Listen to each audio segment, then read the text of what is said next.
Bonjour, c'est Peggy Brink. Je fais cette vidéo pour répondre à une question qui m'a été posée par une femme.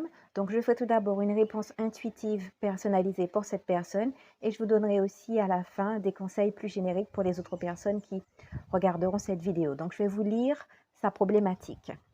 Comment accepter de ne plus être dans le lâcher-prise?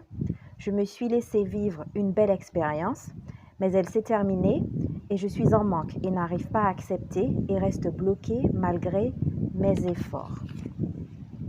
Donc je vais me connecter à mon intuition et voir ce qui me vient pour aider cette personne.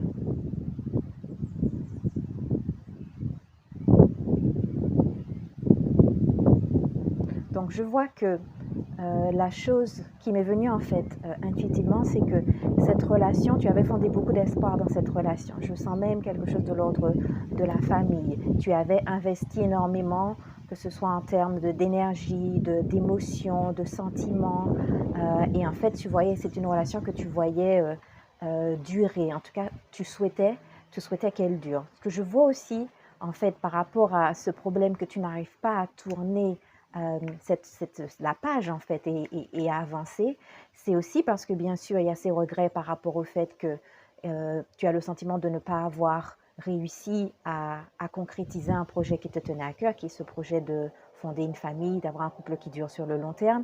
Mais je vois que c'est plus, mais pour moi je vois que c'est plus profond aussi que ça, parce que fondamentalement cette relation a remis en cause quelque part une fondation, ou en tout cas des croyances, et est venu réveiller quelque chose de plus douloureux chez toi. Parce qu'effectivement, tu as ce sentiment de ne pas être à la hauteur, de te dire, eh bien dis donc, si même avec cette belle relation, ça ne marche pas, ça ne fonctionne pas, comment est-ce que je vais réussir? Est-ce que j'ai en moi les qualités qu'il faut pour pouvoir créer le type de relation dont je rêve, que mon cœur désire, pardon. Donc je vois aussi que c'est vraiment une remise en question qui est plus profonde, que tu n'arrives pas à tourner la page, parce que quelque part, il y a une guérison qui est nécessaire, mais par rapport à ton propre être. Et c'est même une guérison qui n'est en fait, qui n'a quelque part rien à voir, entre guillemets, avec cette relation, mais qui est plus liée à ton rapport à toi-même et à ton estime de toi-même, ton amour de toi-même et comment tu te vois en tant que personne et comment tu... Voilà, donc c'est quelque part lié à ta valeur. Et cette relation ou cette fin de relation est quelque part venue réveiller cette blessure. Et tu sens que et cette blessure que tu n'es pas assez, que tu n'as pas ce qu'il faut pour y arriver. Et donc ça c'est venu remuer toute cette vase et c'est pour ça que tu as du mal à tourner la page. Et aussi parce que bien sûr, il y a cette culpabilité que tu portes en toi, qui, je le sens, est une culpabilité que les femmes portent dans ta famille. Donc, je t'invite à investiguer ça peut-être avec ta mère ou ta grand-mère, voir ce qu'il y a comme schéma familial en matière de relations de couple, parce que je sens que c'est une blessure que vous portez dans votre famille, quelque chose que vous traînez, que ce soit transmis de façon culturelle dans les habitudes, dans le parler, ou que ce soit du transgénérationnel, à la limite, peu importe, mais c'est quelque chose que tu portes en toi et qui t'a été aussi transmis dans ta lignée, par ta lignée maternelle. Donc il y a quelque chose de cet ordre-là à guérir. Ce que je vois aussi par rapport à, à ce problème, c'est que quelque part, tu as l'impression que ton amour n'a pas été reçu ou totalement reçu. Qu'en fait, c'est ça, que ton amour n'a pas été reçu, que tu as fait don de quelque chose de précieux et qu'il n'a pas été reçu et quelque part, ça salit un peu ce cadeau que tu as fait. Parce que j'ai le sentiment que tu t'es ouverte, en tout cas tu as eu le sentiment de t'ouvrir, de donner, d'offrir quelque chose de précieux et qui n'a pas été, tu as le sentiment que ça n'a pas été reçu ou valorisé à sa juste valeur. Ce que je vois aussi, c'est vraiment un sentiment de... Ce qui me vient, c'est vraiment un sentiment de culpabilité. Culpabilité parce que tu te dis, tu te demandes, qu'est-ce que j'ai... pourquoi j'ai pas vu la chose venir, comment j'aurais pu faire mieux, voilà, qu'est-ce que j'ai fait de mal, voilà. Il y a tous ces questionnements sur pourquoi ça n'a pas fonctionné et ce que tu et ce que tu aurais pu faire différemment. Donc, il y a énormément de regrets et de culpabilité par rapport à cette relation. C'est pour ça que tu as du mal à, aussi à tourner la page. C'est que tout ça, tu portes en toi toute cette culpabilité, ces regrets et puis ce goût amer, en fait, hein, une amertume que tu traînes au quotidien et dont tu as du mal à te défaire pour tourner la page. Ce que je vois aussi, c'est que tu as vraiment le sentiment d'avoir quelque part été humilié, quelque part été humilié par, même si c'était une belle relation, mais le fait que ce soit terminé, tu en gardes un sentiment de honte et presque d'humiliation. Et c'est quelque chose qui est, en fait, ce que je vois, c'est que c'est quelque chose qui vient aussi bien de, de la relation elle-même, mais que de toi, en fait. Hein. Ce sentiment de honte et de culpabilité, de regret, tout ça, c'est des choses que tu portes en toi, mais qui ont été réveillées par cette relation, mais qui sont bien plus anciennes et qui démontrent qu'il y a encore un chemin de guérison de ton côté, qu'il y a encore des choses à guérir. Donc pour moi, là, ce que je vois en tout cas intuitivement par rapport au fait que tu n'arrives pas à tourner la page, c'est que tu restes aussi accroché à ce rêve. C'est-à-dire qu'il y a eu une forme d'idéalisation aussi de ta part par rapport à ce qu'était cette relation, parce que une forme de déni et d'idéalisation par rapport à cette relation. Et c'est comme si, tu vois, il y a deux aspects qui sont en lutte en toi, quoi. Il y a cette forme d'idéalisation, de déni par rapport à ce qu'était la relation, ce qui fait que tu as du mal à lâcher, entre guillemets, le rêve, mais en même temps, il y a une part de toi qui voit que c'était pas si un rêve que ça. Donc, il y a ce double jeu à l'intérieur de toi et tu es un peu, entre guillemets, comme on dit, le cul entre deux chaises, quoi, pour parler un peu brut, de façon crue. Donc il y a ça, donc il y a ce besoin chez toi de voir la relation pour ce qu'elle était, et puis de voir ce qu'il y a à voir, de voir ce qui était et non pas ce que tu as cru voir, ce que tu aurais voulu voir. Donc je sens que pour toi, il y a un travail il y a un travail de conscientisation à faire par rapport à et sortir de l'idéalisation de cette relation, du partenaire, et de voir ce qu'il y a à voir, que ce soit de ton côté, voir comment tu t'es peut-être surinvesti dans cette relation ou voir voir comment tu as contribué à, bien sûr, à arriver à ce que cette relation finisse, à cette fin, et puis voir aussi que ce soit d'arrêter d'idéaliser peut-être la relation ou même quelque part aussi ton partenaire, voir ce qu'il y a à voir.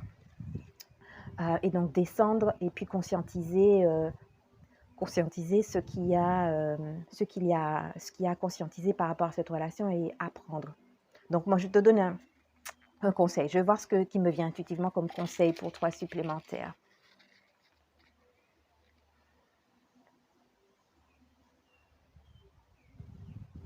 Donc le conseil qui me vient intuitivement pour toi, c'est d'écrire. De coucher sur le papier tes sentiments, tes pensées, sans limitation, sans censure. C'est-à-dire t'autoriser à ressentir tout ce que tu ressens et le mettre sur le papier. Ce n'est pas quelque chose que tu vas partager, c'est quelque chose que tu gardes pour toi. Donc garde-le. Autorise-toi à vraiment aller dans les sentiments et à les écrire, à les coucher sur le papier. Parfois même le fait de les écrire va te faire prendre conscience d'un certain nombre de choses qui étaient en toi et qui ont besoin d'être exprimées et de sortir. Donc c'est mon conseil aussi pour toi, c'est ça, c'est d'écrire tout ça, d'aller puiser dans, dans les sentiments et surtout les faire parler parce que tu vas prendre conscience de croyances qui tournaient, de croyances inconscientes. C'est ça, et donc de t'engager dans un processus de pardon, surtout envers toi-même pour gérer cette culpabilité et oui, tous ces regrets et cette culpabilité que tu as. Voilà.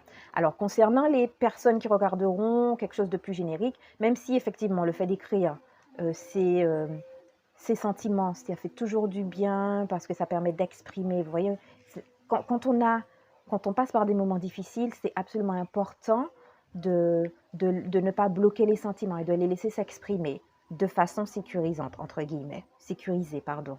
C'est-à-dire que si, donc rester avec, les écouter, les ressentir, sentir dans le corps les émotions, mais ne pas laisser les émotions nous dicter nos comportements. Parce que souvent la colère, la culpabilité est souvent mauvaise conseillère. Mais par contre, elle a besoin d'être écoutée, d'être entendue. Donc écrivez, restez avec, sentez dans votre corps et explorez, laissez les sentiments vous parler. Ça, c'est quelque chose qui fait de toute façon toujours du bien. Autre chose aussi, donc, en général, de façon générique, quand on arrive à une fin de relation, c'est absolument important de prendre la responsabilité de la relation, de son début comme de sa fin, et même de ce qui s'est passé au milieu aussi d'ailleurs. Donc prendre la responsabilité et de toujours se demander comment est-ce que j'ai contribué à créer ce résultat. La relation s'est terminée, comment est-ce que j'ai contribué à créer cela? Qu'est-ce que j'ai vu? Qu'est-ce que j'ai pas vu? Qu'est-ce que j'ai fait? Qu'est-ce que je n'ai pas fait? Qu'est-ce que ça m'apprend sur moi? Parce que cet échec m'apprend des informations sur ma relation à l'autre et ma relation à moi-même. Donc, qu'est-ce que cette relation m'apprend, m'apporte? Je vais vous donner un exemple. Moi, j'ai eu effectivement une relation qui s'est finie de façon on va dire, ça a été délicat. Après, il a fallu du temps pour guérir, etc. Mais il y avait même une histoire d'infidélité là-dedans. Donc, ça a été particulièrement difficile. J'avais beaucoup de colère, même de la rage. À un moment, je crois que j'avais jamais ressenti autant de colère. J'avais l'impression d'être humiliée, trahie. Vraiment, je me suis dit, j'avais l'impression de ne pas connaître la personne. Ça a été particulièrement difficile. Donc, qu'est-ce que j'ai fait? J'ai pris la responsabilité. Je veux dire, et je me suis bien rendu compte que la relation avait dévié et j'avais quelque part mis des œillères. Je n'avais pas totalement mis des œillères, mais il y avait des choses sur lesquelles j'avais mis des œillères que j'avais choisi de ne pas totalement voir aussi, de ne pas totalement assumer.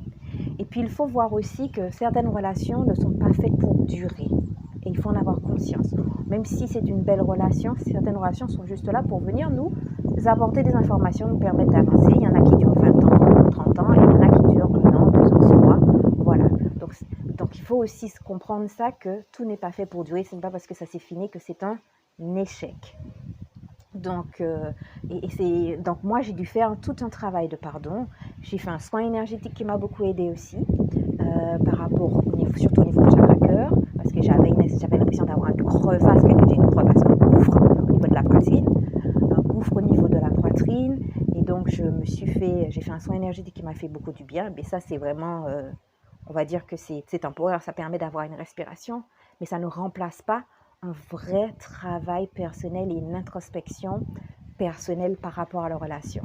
Donc, il a bien fallu que j'admette que j'avais mis mes œillères, que j'avais idéalisé aussi. Vous voyez comme quoi, parfois on attire peut-être les personnes qui ont quelque part des points communs avec nous, et qui se retrouvent dans notre message. Et aussi, j'ai bien dû me remettre en question par rapport à ma communication. Quel a été mon style de communication? Que souvent, j'avais fermé ma bouche au lieu de verbaliser. Parce que, vous voyez, j'ai ce truc où je me dis, je ne veux pas verbaliser sous la colère parce que je vais dire des choses que je regrette. Alors, je rumine, je garde les choses, ça. Et puis, ça m'assère. Et puis, en fait, alors que parfois, il faut les exprimer. Alors, c'est à chaque personne de se connaître. Il y a des gens qui expriment trop et qui sont dans la colère. Peut-être qu'il faut se mettre un peu en retrait, laisser la pression descendre et parler. Moi, c'était le contraire. J'ai tendance à ruminer. Je laisse passer une semaine et puis je suis toujours en train de penser au truc. Et puis ça rumine, ça compote à l'intérieur et ça pourrit. Et ça, en fait, ça n'aide pas, quoi. Parfois, pour moi, c'était important maintenant de verbaliser et de verbaliser vite. Et donc, c'est ça qui m'a appris. J'ai bien compris qu'en fait, j'ai laissé les choses un peu se détériorer par mon manque de communication. Et le fait que j'avais peur de laisser la colère me dépasser, m'emporter et me faire faire des choses que je pourrais regretter, me faire dire des choses que je pourrais regretter. Donc, je voulais absolument tout comprendre, tout maîtriser avant d'ouvrir la bouche. Et c'était pas bon. Parce que vous voyez, j'avais un père qui était très colérique et qui piquait des colères pas possibles et ça m'a toujours terrorisée. Je m'étais toujours dit, je ne ferais pas pareil. Ben, malheureusement, j'ai un peu développé l'extrême de l'autre côté, quoi. Donc c'est ça. Donc ça m'a appris énormément de choses. Ça m'a appris à m'aimer, à m'accepter. J'ai appris énormément de choses avec cette relation. Et puis donnez-vous aussi le temps de guérir. Voilà, donc faites un processus de pardon. Vous pouvez faire un processus de pardon radical, par exemple, c'est super bien, ça fait du bien. Et puis écrivez, exprimez. Ne laissez pas tout ça en vous. Et puis demandez-vous comment vous avez créé ça. C'est important que vous preniez la responsabilité de votre vécu. Vous êtes 100% responsable de votre relation, chacun. Donc moi, je suis 100% responsable de ma relation. Mon partenaire est 100% responsable de la relation. Parce qu'après tout, c'est une relation, c'est comme un terreau, c'est une fleur qui pousse dans un terreau et on est tous les deux responsables du terreau, vous voyez, de ce qu'on émet, de comment on nourrit la plante. Donc c'est nous qui l'avons créé à deux. Et pour ne pas commencer à rentrer dans des histoires de moi j'ai 10% de responsabilité, toi tu en as 90, ou bien moi j'ai 30, toi tu as 70, etc., on a 100% de responsabilité. C'est le meilleur moyen de voir ce qu'il y a. Donc, et demandez intuitivement qu'est-ce qui se passe pour moi. Demandez, vous verrez qu'est-ce qui se passe dans cette relation, qu'est-ce qui me bloque, qu'est-ce que je n'arrive pas, à quoi je m'accroche. Parce que vous êtes accroché à une vision de la relation, à une vision, à une perception de la réalité. Donc, à quelle perception êtes-vous accroché et pourquoi? Généralement, c'est parce que votre ego y trouve une valorisation, il trouve un bénéfice quelconque. Moi, j'étais absolument attachée, accrochée à une vision dans laquelle j'étais une victime de cette infidélité et j'ai dû lâcher ça. Parce que quelque part, ça venait aussi réveiller. Mon ego, il était bien content parce que quelque part, je pouvais une fois de plus qu'on ne peut pas faire confiance aux hommes. Donc bref, longue histoire. Donc voilà, cette vidéo, elle est longue. Je voulais la faire plus courte. Je ne m'attendais pas à ce qu'elle dure autant. Mais en tout cas, j'espère qu'elle va vous aider.